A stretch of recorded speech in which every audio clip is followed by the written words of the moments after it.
Some predicted an imminent death for Twitter. It's still here. Can Elon Musk keep it alive? Back in mid-November, with reports of hundreds of Twitter employees fleeing the troubled social media company, there was speculation over whether the lights would soon be turned off at the offices of Elon Musk's $44 billion acquisition. Subscribe our YouTube channel and click our bell icon for new videos. $44 billion acquisition. Months later, however, Twitter has so far defied those who were eulogizing the company, and it continues to chug along while still facing significant challenges. I think it's almost a crisis-averted situation, is the best I'd characterize it, from where we were to where we are, said Wall Street tech analyst Daniel Ives. However, Ives, who described the initial Twitter takeover period as an absolute debacle, also cautioned that there's clearly heavy lifting ahead. It's going to be an uphill battle to get to where Musk wants to get to, he said, but he's slowly on the right path. However, Jasmine Enberg, an analyst at Insider Intelligence, offered a somewhat more pessimistic outlook for Musk. By the end of 2024, Twitter will decline in monthly users worldwide by 32 million, her company has forecast. We didn't expect there to be a catastrophic event that ends Twitter, but rather a gradual erosion of the service that leads to a major loss in users, she said.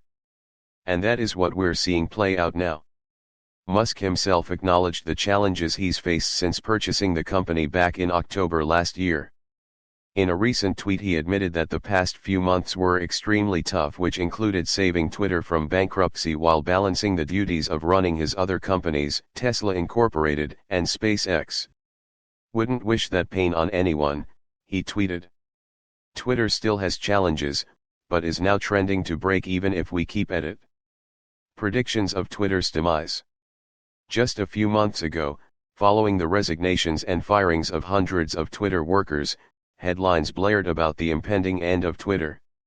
As Twitter's workforce crumbles, users are tweeting their eulogies for the platform, was one NPR headline. The weird sorrow of losing Twitter, Vox wrote. In January, Standard Media Index, which covers advertising spending, reported that advertising spend on Twitter Inc. dropped by 71% in December.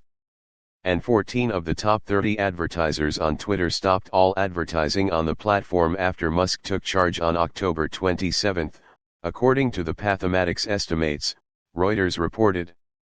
Twitter's daily revenue was down 40% year-over-year in January 2023, according to tech newsletter Platformer, as reported by 24newsread.blogspot.com. Meanwhile, Twitter has faced lawsuits, accused of not paying vendors.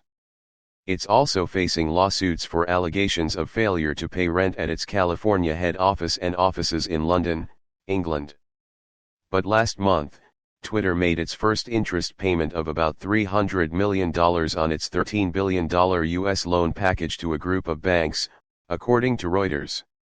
Not as dire as first thought. It was a significant measure, said Ives, in terms of showing that Twitter is dealing with its debt and that this is not as dire as maybe first thought. Ives also believes there's been a stabilization in terms of advertisers fleeing, and that cost-cutting has started to make an impact. The company has gone from a trajectory of a $1.5 billion to $2 billion loss, to a potential break-even position into the second half of the year, he said. Twitter has introduced a slew of initiatives to win back advertisers, offering some free ads, lifting a ban on political advertising and allowing companies greater control over the positioning of their ads. Musk has also attempted to grow revenue by rolling out the Twitter-verified blue check mark as a paid service. They need to ramp up subscription growth. Engagement has been strong on the platform since October, but now it's about bringing advertisers on and the verified blue service having success there, Ives said. On Saturday, a pop-up message warned Twitter users that they will lose the ability to secure their accounts via text message two-factor authentication unless they pay $8 a month to subscribe to Twitter Blue. But generating revenue from users through premium subscriptions and memberships hasn't worked with other social media companies, said Andy Wu, an assistant professor of business administration at Harvard Business School. For example, in the case of WhatsApp, those plans have generally been abandoned. As for LinkedIn, the premium memberships are not a significant portion of the business, Wu said. There's not many precedents to suggest that charging users in a social networking-based business is a viable path unless they make significant improvements in terms of the benefits that the paid users would be getting, Wu said. He said Musk's broader vision of the company building Twitter into a public town square and an open forum for free speech may be incompatible with brand advertising and generating revenue. Musk's position on content moderation certainly has an adverse effect on advertiser interest in the company. And Twitter is a company that's particularly dependent on brand advertisers who are sensitive to that environment in which their advertising is placed. If indeed Twitter is trending toward breaking even, it's due to the cost cutting and not yet due to the broader transformations of the company that Musk has pushed, Wu said. Advertisers don't trust Musk. Berg said attracting advertisers is still a big challenge for Musk. Twitter has lost many of its trusted sales representatives, so advertisers who are still considering advertising on Twitter have little support, she said. I do think that the biggest problem right now for Twitter in terms of its revenue is that advertisers really don't trust Musk, she said. I think the big picture here is that Musk gave advertisers a reason to leave Twitter. Twitter's relative small user base means it hasn't been an integral part of most advertising or marketing plans and has been a platform that has long underperformed relative to its peers in social media, Berg said. Advertisers were already rethinking their commitment to Twitter. They were slashing their budgets, she said. Given all of the controversies surrounding the deal, Musk's erratic behavior, as well as all of the uncertainty and potential instability of the platform, I don't think it was a difficult decision for most advertisers to pause or pull ads from Twitter. Still, Musk is that kind of generational entrepreneur who can't be counted out, Wu said.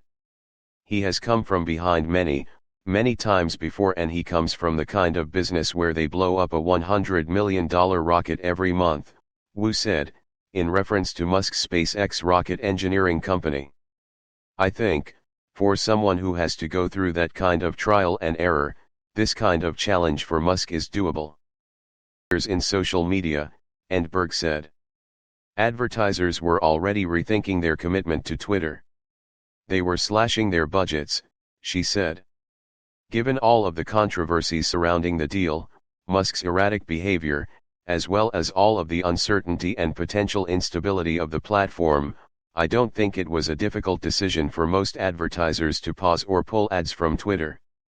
Still, Musk is that kind of generational entrepreneur who can't be counted out, Wu said.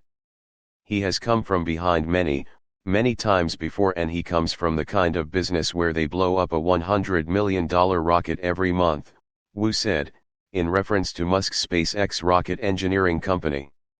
I think, for someone who has to go through that kind of trial and error, this kind of challenge for Musk is doable. For someone who has to go through that kind of trial and error, this kind of challenge for Musk is doable. Subscribe our YouTube channel and click our bell icon for new videos.